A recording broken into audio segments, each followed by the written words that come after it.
Christmas dinner was supposed to be warm, joyful, full of laughter and food and soft carols in the background. Ours felt more like a board meeting with side dishes. Everything was symmetrical. Forks aligned. Candles center-placed. Platters curated like we were expecting a Michelin review. My mom hovered around like a stressed-out wedding planner, checking everyone's plates like they were contracts. And my dad? My dad sat at the head of the table with a full glass of wine and an empty capacity for grace. He wore his signature, disappointed in the world, expression and looked at everyone like they owed him a PowerPoint presentation on gratitude. Me? I was at the far end of the table, again, squeezed between the toddler booster chair and the cousin who once called me the fixer guy, and then asked if I'd install a ceiling fan for free. It had been this way for years. The pecking order was unshakable. Claire, my sister, had her usual seat 3 spots down from Dad, as if proximity to his ego was genetically earned. She wore her new silk dress, probably something Dad paid for, and kept talking about their upcoming family ski trip. I wasn't invited, of course. But they spoke about it like I was just a +1 who hadn't RSVP'd. Claire sipped champagne and talked about how this year has been so transformational. She said that word like it was trademarked. I had brought a bottle of wine. A nice one. They never opened it. Dad uncorked something. Better. I sat quietly, smiled politely, and told myself, again, just get through the evening. Then, somewhere between the overcooked ham and the passive-aggressive salad toss, Dad raised his glass and said, "To those who've made this year memorable. To the ones who brought something to the table." There was a pause. My heart did a weird little flutter, like maybe, he was about to finally acknowledge me. Then he looked at me. Right at me. Glass still raised. And said it. "You bring nothing to this table." Laughter paused. Even Claire blinked. Silence. Long, heavy. He didn't even flinch. Just sipped his wine and started carving turkey like he'd commented on the weather. It took me a second. Just long enough for the words to slap me in slow motion. "You bring nothing to this table." Not even angry. Just casual. Like it was obvious. I stood up. No grand speech. No storming out. No smashing a plate and yelling, "I'm done!" like in some movie. I just stood. My mom glanced up and gave me that tight-lipped smile that said, "Don't ruin the vibe." Claire was already turning back to her phone. Dad didn't even notice I'd pushed my chair in. I grabbed my coat off the back hook. The one by the door. The one no one else used because it was the ugly coat hook. I slid it on. Buttoned slowly. My fingers were steady. Too steady. "Where are you going?" Claire asked without looking up.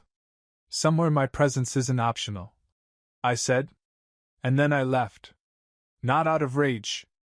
Out of clarity. Snow crunched underfoot. The sky was a deep, bitter black. The kind of cold that felt like it pressed against your ribs. I walked to my car. Sat in silence. No music. No calls. Just the buzz of rage building in the quiet. The thing is, this wasn't about one comment. It never is. It was about years of sitting at a table I helped pay for, literally, and still being treated like I didn't exist unless something needed fixing. Growing up, I was the quiet one. The one who unclogged the sink, replaced the batteries, fixed the router.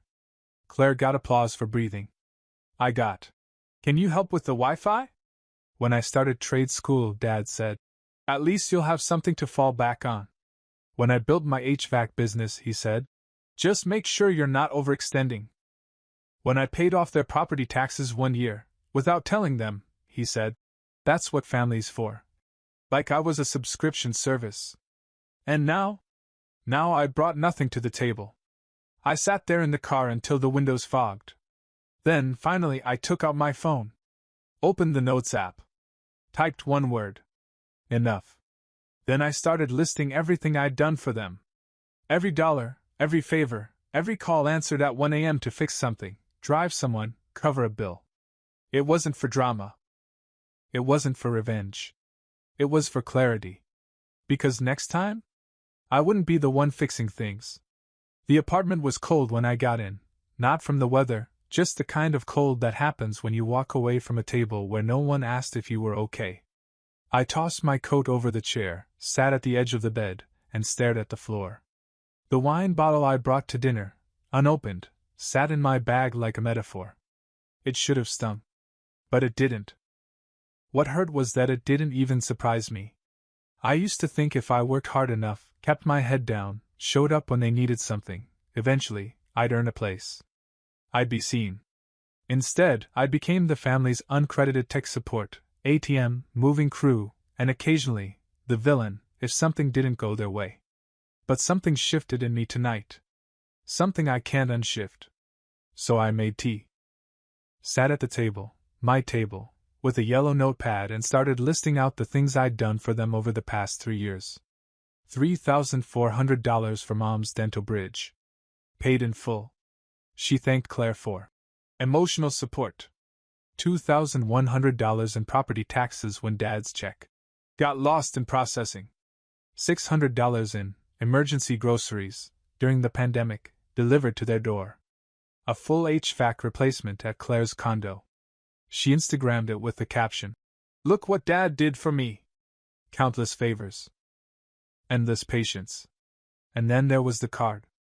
2 years ago, Dad had asked if I could, temporarily, add him to my credit card to boost his score after a dumb refinancing move.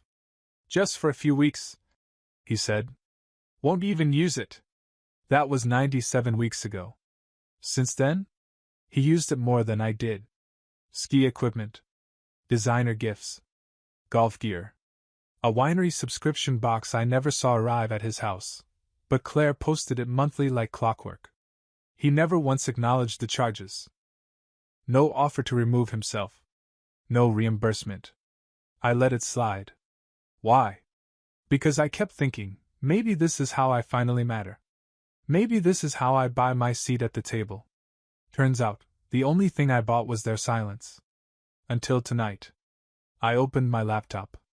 Logged into my banking portal. My hands didn't even shake.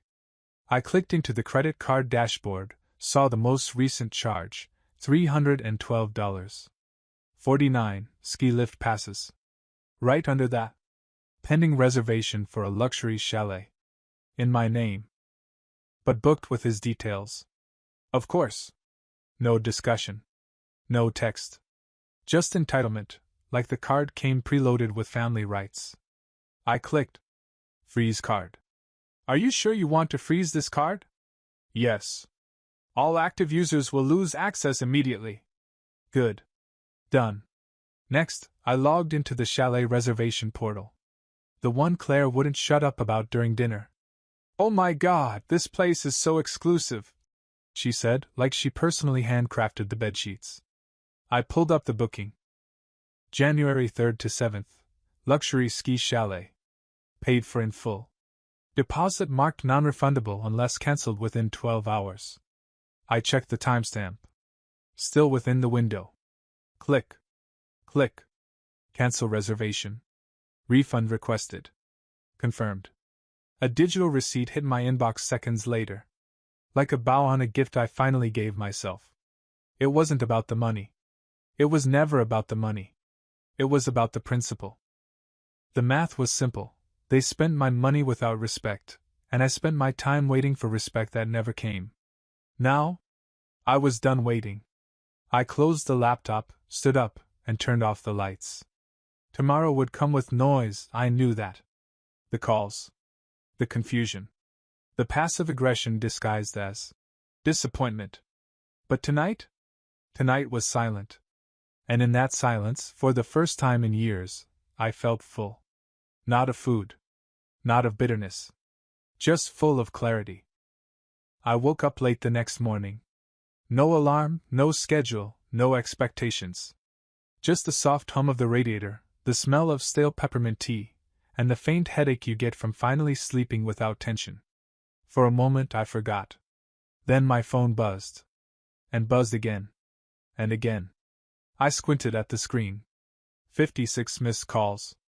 My lock screen looked like it had been struck by lightning. Missed calls from Dad 18, Mom 15, Claire 21, and one from Uncle Ron, which was weird because I'm pretty sure he still thinks my name is Tyler. Then the texts rolled in like a tsunami. I didn't open any right away. I just watched them come in, line by line, like an over-caffeinated telethon of chaos. The family group chat, the Hollis, yes, it's still named that, had 91 unread messages. I let it sit there for a second, like a cup of too hot coffee. Just watching the steam rise. Enjoying the stillness before the burn. Then, finally, I opened it. Claire. Did you freeze the card? What is wrong with you? Mom. I'm so disappointed. This was supposed to be for the family. Claire again, in separate chaotic bursts. The chalet is gone. You ruined it. A string of angry emojis followed. Claire likes to express herself like she's defusing a bomb made of glitter. Dad chimed in a few lines down. Call me. Now. This isn't how we handle things in this family. You've made a mistake. Then came the cherry on top, a message from Uncle Ron, who, I kid you not, wrote. Typical. Which was hilarious, considering the last time I saw him, he asked me how community college was going. I have a licensed business with 4 trucks. Thanks, Ron. I didn't reply. I just scrolled. Claire ranted for 10 straight messages. Most of them in caps. At some point she typed, "You don't even ask AI." As if that was a moral failing. Mom tried her classic guilt trip. "You always do this when we try to include you." Which was rich coming from someone who, accidentally, left me off the RSVP list for Claire's graduation brunch, then said, "Oh, I thought you were working." No one mentioned the part where they used my name and money to book the trip. That detail got memory hold real fast. I made coffee. The cheap, instant kind. No fancy frother. No cinnamon foam. Just hot, bitter, and perfectly appropriate. Sat on the edge of the counter. Scrolled back to the beginning of the chaos. The first message in the group chat came in at 7:45 a.m. when Dad's card got declined trying to upgrade his ski gear. Then, at 8:03, Claire got the chalet cancellation email. She forwarded it with the subject line, "Who did this?" By 8:07, the chat was on fire. By 8:10, they had decided it was me. Claire even wrote, "Was it you?" No emojis this time. Just raw panic. I sipped my coffee and let the warmth hit my chest. Didn't answer. Then, at 8:21 a.m., Dad sent one final message. Just one line. "You've made your point. Hope it was worth it." I stared at it for a few seconds. Let it sink in. And then? I laughed. Like actual laugh out loud, almost drop the mug kind of laugh. The kind that starts in your throat and rolls out without permission. Because for years I'd been told I brought nothing to the table. And now? Now that I've left? The whole table flipped. By noon, the chaos had quieted, but the silence felt strategic. You could almost feel them regrouping. Drafting apologies that weren't really apologies. Plotting how to spin it so I was the problem for reacting, not them for pushing. That's the game, right? You get hit. You flinch. They say, "Why are you being so dramatic?" And then they offer you a band-aid for the bruise they say doesn't exist.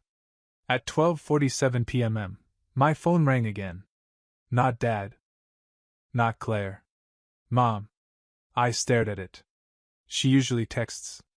Calls are rare, and when they happen, it's either about money or drama I'm supposed to fix.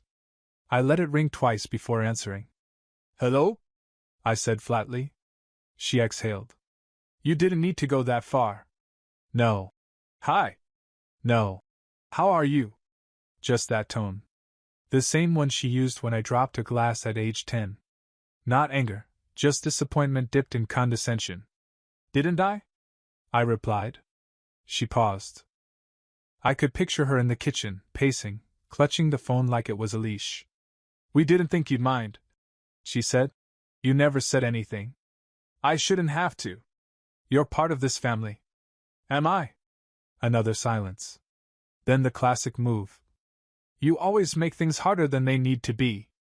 And just like that, I was 12 again, asking why Claire got a laptop for Christmas and I got a used backpack. And hearing she needed it more. Don't be jealous. I could have hung up. But I wanted to hear how far she'd go. So I stayed quiet. You could have just talked to us, she said finally. You didn't have to ruin the trip. Ruin the trip. Not cancel the booking made with your credit card without your consent. Not finally stand up for yourself. No, ruin the trip. Because for them, the trip wasn't about togetherness. It was about optics. Claire had already announced it on Instagram. Snowy escape with the fam snowflake skier sparkling heart.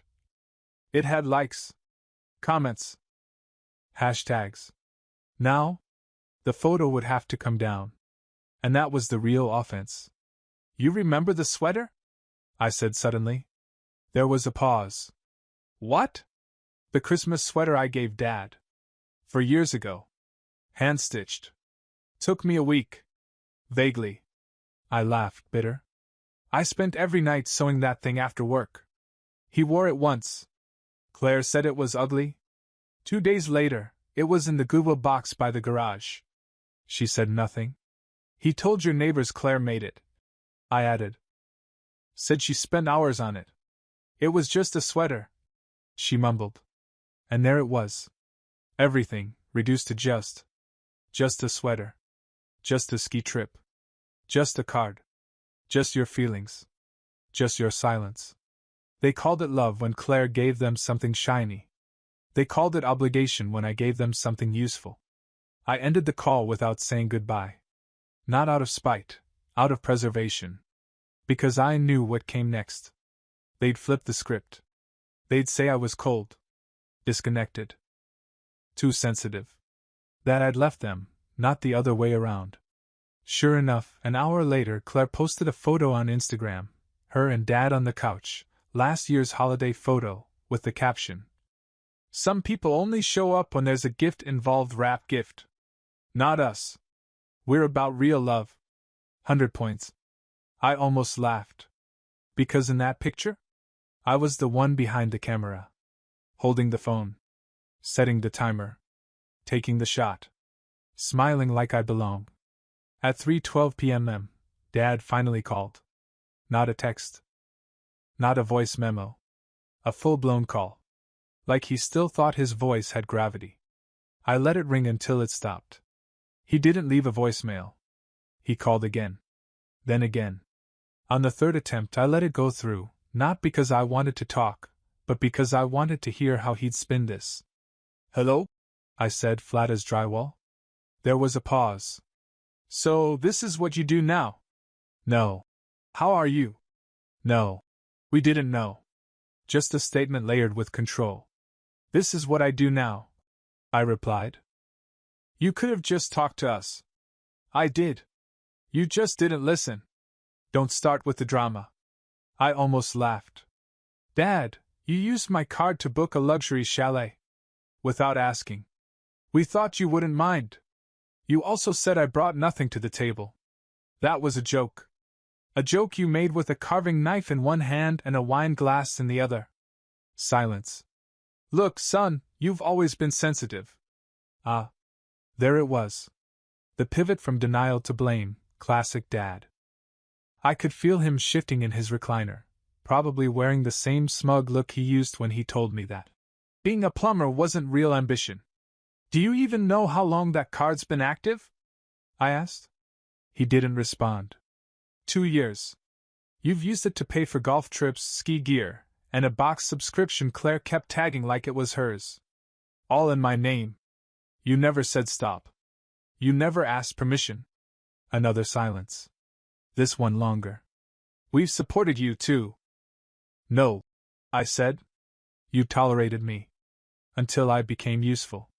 That's not fair. No, fair is what I tried to be. And you called it weakness. After the call, I sat back on the couch.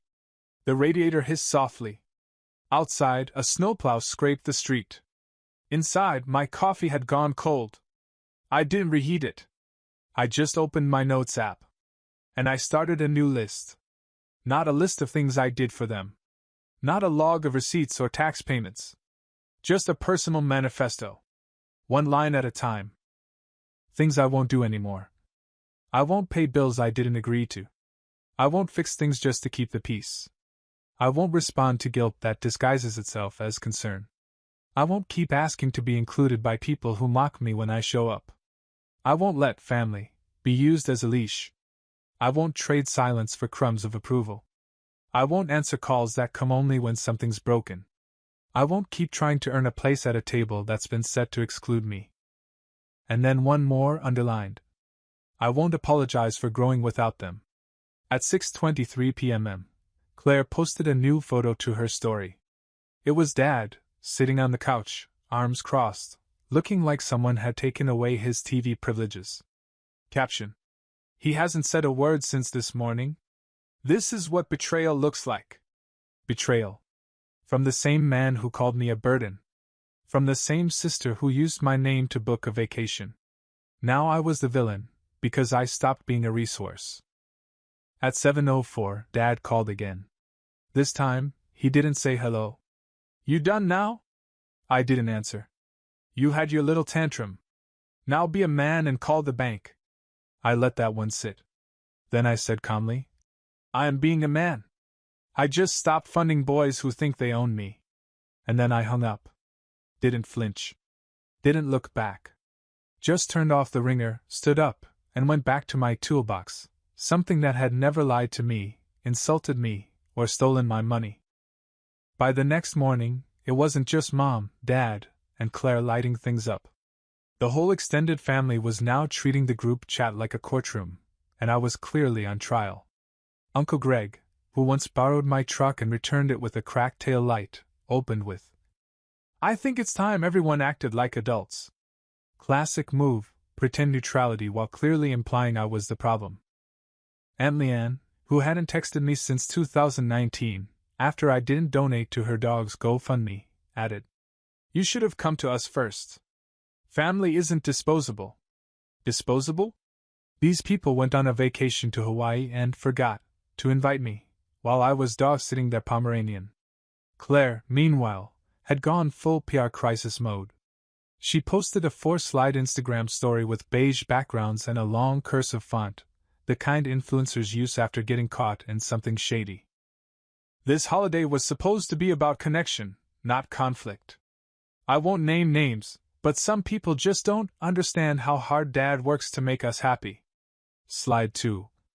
It's easy to judge from the outside, but not everyone sees the full picture. Slide 3 had a photo of her and Dad clinking glasses from some previous dinner, with a filter so strong it looked like a Hallmark movie. Slide 4. Let's normalize choosing peace over pettiness. 2 hearts #family first. I stared at the screen. Claire had just publicly turned my boundaries into her victim narrative. She didn't even need to name me. Everyone who followed her knew. And the comments rolled in fast. OMG Claire, you deserve better, growing heart. Praying for your family, dizzy. Some people can't handle seeing others' happy face with steam from nose. Yeah. That last one hit especially hard, because the only time Claire's ever been happy for me was when she thought she could take credit. At 10:32 a.m., the group chat got a message from Grandma. Yep. Grandma, who still calls me the helper instead of my name. Please don't bring this ugliness into the new year. It's Christmas. I almost typed. It was Christmas. Then Dad called me a burden. But I didn't. I knew better than to speak facts into a space built for fiction. I muted the chat and tossed my phone on the table. For the first time in 24 hours, I felt the silence again, but this time, it wasn't peaceful. It was raw. Not regret. Not guilt. Just the ache that comes from seeing exactly how far people will go to protect the version of you that benefits them. Then my laptop dinged. Instagram DM. I expected another passive-aggressive message or maybe some random classmate asking, Are you okay? But no. It was from Jamie. My cousin. Claire's older brother. The black sheep of the family before I apparently claimed the title. We hadn't talked in almost a decade, not since he moved out at 19 after a blow-up with Dad over money. His message was short. Just saw the stories. Proud of you. Another ping. You're not crazy. I left for the same reason. Let me know if you want to grab lunch sometime, my treat. I stared at the screen for a long minute. Not because I was shocked, but because I realized someone had been watching all along. And they'd seen everything. I hadn't thought about Jamie in years. He was always the quiet one at family events, the guy who stayed late to help clean but somehow got blamed for the mess anyway. The one who fixed things behind the scenes while Dad praised whoever made the most noise. He left when I was 16. No goodbye, no note, just vanished after a shouting match with Dad about respect and using people. I didn't get it back then. Now, I understood every decibel. We met at a diner the next day. Nothing fancy. Vinyl booths. Burnt coffee. Waitress named Deb who called everyone Han. Jamie was already seated when I arrived, stirring his tea like he was waiting for a storm. He stood up and hugged me. First hug I'd gotten in months that didn't feel like it came with fine print. You look good, man, he said, then sat down again. Better, actually. Thanks. Still got a pulse. He laughed. And then the conversation shifted like a gear finally locking in. They pulled the same thing on me, he said, unwrapping a sandwich. Maxed out my card, told me it was family survival, and then made it seem like I was selfish when I asked for help. I nodded. My stomach twisted. They ever pay you back? I asked. Jamie looked up. No. But they told Grandma I refused to help. That landed like a slap. So when she posted that ugliness line in the group chat. Yeah, he said. She wasn't talking about them. He paused. Then leaned forward. You want to know what really set Claire off last year? I nodded. She asked me to co-sign on a lease for some wellness cafe she wanted to open. I said no. She cried to Mom, who cried to Dad. 3 days later, I was blocked on everything. I blinked. Wellness cafe? He pulled out his phone and showed me a photo. Claire in front of a pastel-painted door with a fake flower arch sign read. Claire IDY, plant-based coffee and cleansing crystals. It flopped in 6 weeks. I laughed so hard I nearly dropped my fork. She blamed me, he said, smirking. Said I jinxed it. We sat in silence for a bit, just absorbing the ridiculousness of it all. Then I asked the thing that had been circling in my brain for days. Do they even know what they lost? Jamie didn't answer at first. He just looked out the window, then back at me. Not yet. But they're about to. That night, I opened my banking portal again. Checked the settings. Re-reviewed every auto payment linked to my name. Then I found it, a recurring utility payment, for the house.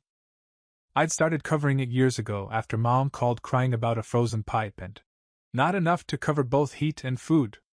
I never told anyone. Just said it and forgot. But now, I clicked. Cancel. A pop-up appeared. This payment will stop as of next billing cycle. Good. Let them find out the same way they found out about the chalet. When the comfort goes missing and the silence that follows says, you're on your own now. Later that night, my phone pinged again. Jamie sent me a screenshot. It was from Claire's Facebook. A vague post, all lowercase, dramatic spacing. Some people only show up when they need something. But when you need them? Crickets. Underneath it? 2 likes. One from Grandma. One from Dad. No comments. No chorus of sympathy this time. The room was clear. I replied to Jamie with a thumbs up. Then added, let me know when you want that electrician hookup. Still got vendor discounts. His reply came fast. Hell yes. Claire's ex burned out his panel trying to install a sauna in his garage. She needs a new one. I smiled. Because in the end, family isn't who demands the most from you. It's who remembers to say thank you. Even when the lights are still on. The house went dark 4 days later. Not metaphorically. Literally. I got the first hint through Claire's Instagram. She posted a black screen with the caption, when life hits you with the plot twist you didn't ask for. Naturally, her followers thought it was a breakup. Someone commented, "Ugh, men are trash." Another said, "Take time for you, queen." But then Jamie texted, "Jamie. They just called me. No heat. No lights. Dad thinks it's a city outage." Faced with tears of joy, I nearly dropped my coffee. Because I knew what they were about to learn. The outage wasn't from the city. It was from me. Hours later, the first call came. Dad? Didn't answer. Then Mom. Still no. Then Claire, who didn't even bother with a greeting. "You had no right to cancel the utilities." I took a deep breath and said calmly, "You were never paying for them. But we need them. Should have thought about that when you were celebrating in the Alps on my dime. That's different. That was a gift I never gave." She stammered, then tried the nuclear option. "You're punishing the whole family." "No. I'm just stepping away from a table where I was always the meal." Click. Later that evening, I got a group email. Subject line: "Moving forward as a family." Sent by Mom. You'd think it was an apology. It wasn't. It was a list of steps toward healing, which included open dialogue with no accusations, no more public shaming via Instagram, mutual financial transparency, and my favorite, everyone contributes, no exceptions, no names, no accountability. Just corporate-sounding nonsense designed to dodge the core issue. I'd left. And they'd lost their power. So I wrote back. Just one sentence. "This year, I'm choosing peace over performance." Attached was a screenshot of the bank app, a closed account labeled "Family Expenses." Then I posted a photo on my own feed. Just me, in my new apartment. A cozy Christmas dinner I made myself. A folded napkin. One plate. No noise. Caption: "Turns out, I do bring something to the table, just not yours anymore." It didn't go viral. Didn't explode with likes. But Jamie commented, "Best seat in the house." And that was enough.